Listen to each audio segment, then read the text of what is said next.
Hello दोस्तों, study cell पे आपका स्वागत है।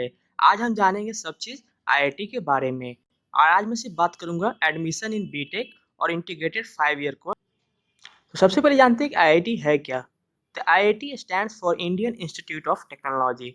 It's a group of educational institutes in India set up by the government to produce high quality scientist, engineers and technologies.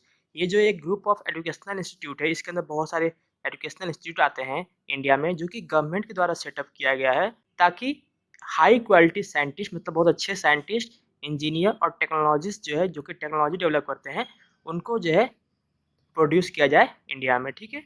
So there are total 23 IITs in India. अभी तत्काल India में at present 23 IITs हैं। And जो best IIT है, जो कि top IIT है, वो है IIT Bombay, IIT Kharagpur, IIT Madras, IIT Delhi, IIT Kanpur, IIT Roorkee and IIT Guwahati. इसके अलावा जो भी IIT जो अभी जो आपको जो बाकी जो 16-15 जो IIT हैं, वो जो है 2008 के बाद जो है वर्क करना शुरू किए हैं। ठीक है। सो सबसे बड़ा question, why IIT is so famous.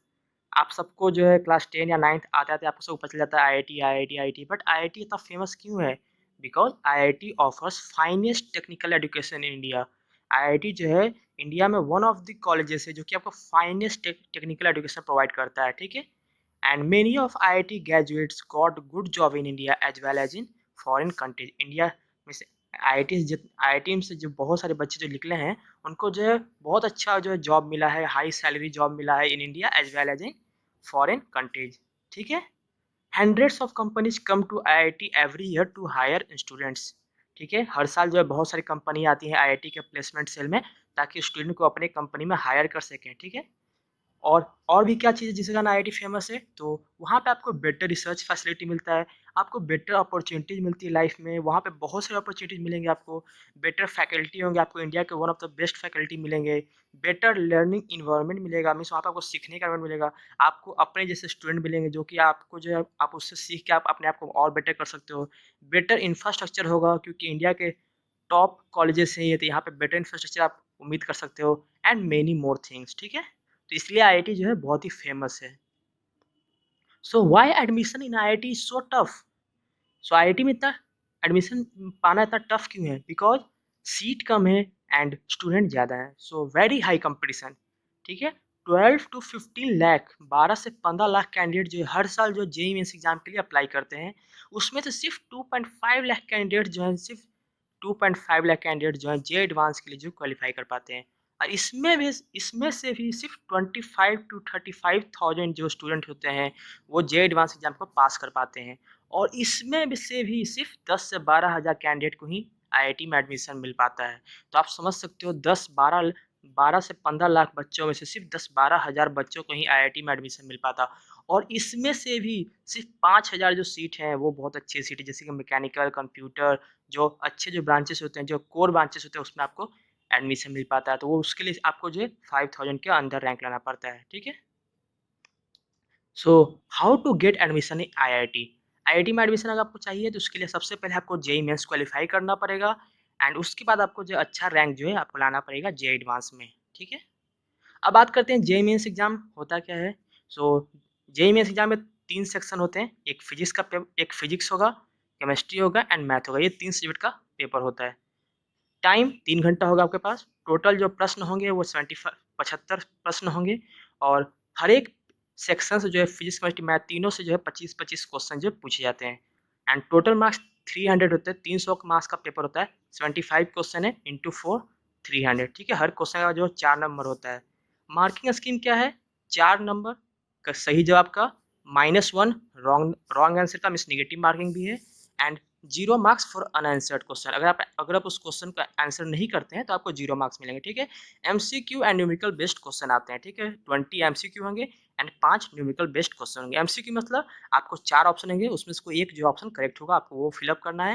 And numerical based question का मतलब है कि आपको क्वेश्चन और न्यूमेरिकल का उसका आपको जो सही जो है आपको आंसर देना है। जैसे कि 25, जैसे कि मान लीजिए किसी क्वेश्चन का आंसर अगर 20.5 आता है, तो हाँ वहाँ पे आपको जो 20.5 जो आपको टाइप करके डालना है। ठीक है।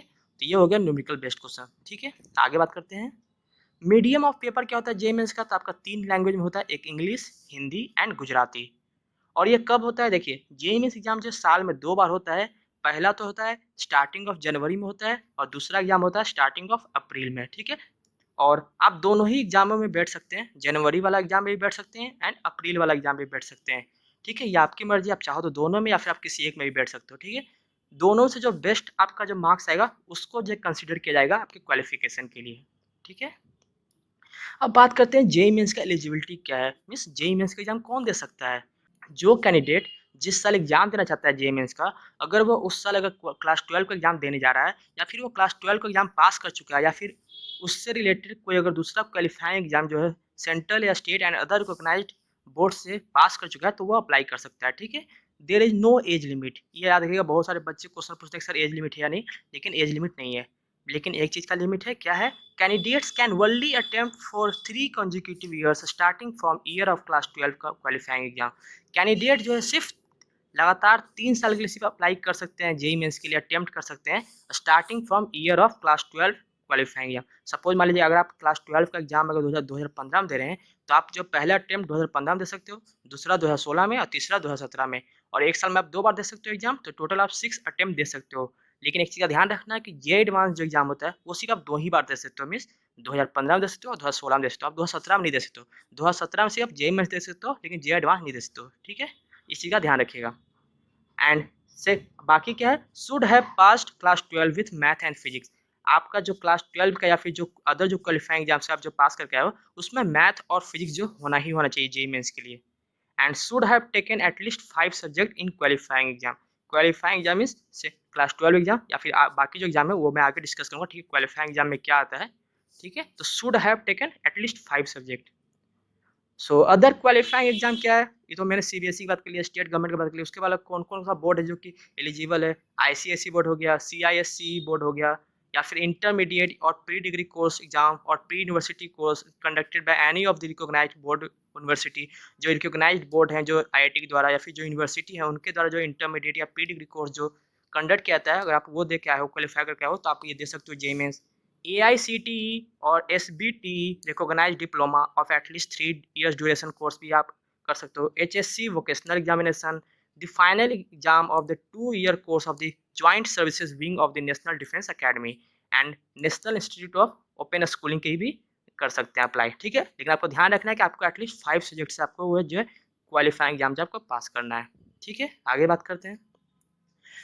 अब आपने जेईई मेंस पास कर लिया, अब अगला जो स्टेप है वो है जेईई एडवांस। अगर आप जेईई एडवांस के लिए सिलेक्ट होते हैं तो जेईई एडवांस में क्या होगा, जेईई एडवांस जो कंप्यूटर बेस्ड टेस्ट है, जेईई मेंस भी आपका कंप्यूटर बेस्ड टेस्ट है, ठीक है। जेईई एडवांस में जो है आपके 2 पेपर होते हैं, पेपर 1 एंड पेपर 2, एंड आपको जो है दोनों ही पेपर देना होता है। दोनों पेपर जो है 3-3 घंटे का होता है और दोनों पेपर जो है सेम डे जो है लिया जाता है, ठीक है। 3 घंटे का पेपर होगा 9 से 12, उसके बाद फिर 2 से 5, ठीक है। इसी तरह लिया जाता है, ठीक है। And question will be from physics chemistry and math, तीनों से क्वेश्चन होंगे। And question will be multiple choice, वो सिंगल क्रेडिट भी हो सकता है या फिर मल्टीपल क्रेडिट भी हो सकता है किसी एक क्वेश्चन के जो 4 ऑप्शन होंगे उसमें 2 ऑप्शन भी सही हो सकता है, किसी का 3 ऑप्शन सही हो सकता है, और इसमें पार्शियल मार्किंग भी होता है, ठीक है। एंड न्यूमेरिकल्स पूछे जाएंगे, उसके अलावा और भी कुछ फॉर्मेट में पूछा जा सकता है, ठीक है। जेईई एडवांस में कोई फिक्स्ड कोई फॉर्मेट है नहीं, वो कोई भी फॉर्मेट में क्वेश्चन पूछ सकते हैं, ठीक है। एंड सम में contain negative marking as well, किसी किसी प्रश्न में जो है आपका नेगेटिव मार्किंग भी हो सकता है, लेकिन वो जो आपको मेंशन किया रहेगा क्वेश्चन पेपर में, ठीक है। जेईई एडवांस पेपर में जो सिर्फ इंग्लिश और हिंदी में पेपर आता है, गुजराती में नहीं आता है, ठीक है। आपको जो है कम से कम जो है मिनिमम 10% मार्क्स जो है आपको हर सब्जेक्ट में आपको लाना है, जैसे physics chemistry math, and aggregate आपको 35% मार्क्स लाना है, मीन्स टोटल आपको 35% मार्क्स लाना है दोनों पेपर मिला के, अगर आपको क्वालिफाई करना है रैंकिंग के लिए। अगर आपको 35% मार्क्स नहीं आता एग्रीगेट तो आपको जो है रैंकिंग नहीं मिलेगा। हो सकता है ये एग्रीगेट मार्क्स जो आपका वैरी कर सकता है, अगर बहुत सारे बच्चों का अगर 30 में से अगर जितना हमको चाहिए, अगर जितना स्टूडेंट अगर उससे कम अगर बच्चों का अगर आता है 35% से कम, तो हो सकता है ये 35 से 30 भी हो सकता है, ठीक है। ये डिपेंड करता है कि उस ईयर का पेपर कितना टफ है, ठीक है। You also need to score 75% marks in class 12 और qualifying exam to get admission into IIT.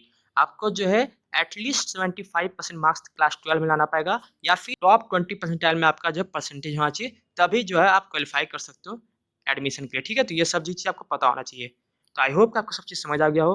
अगर इसके अलावा आपको कोई डाउट है तो आप मुझे कमेंट करके पूछ सकते हो। आई आई एंड आपको ये वीडियो कैसा लगा आप मुझे कमेंट करके ये भी बताना, एंड प्लीज़ वीडियो को लाइक करें अच्छा लगे तो, एंड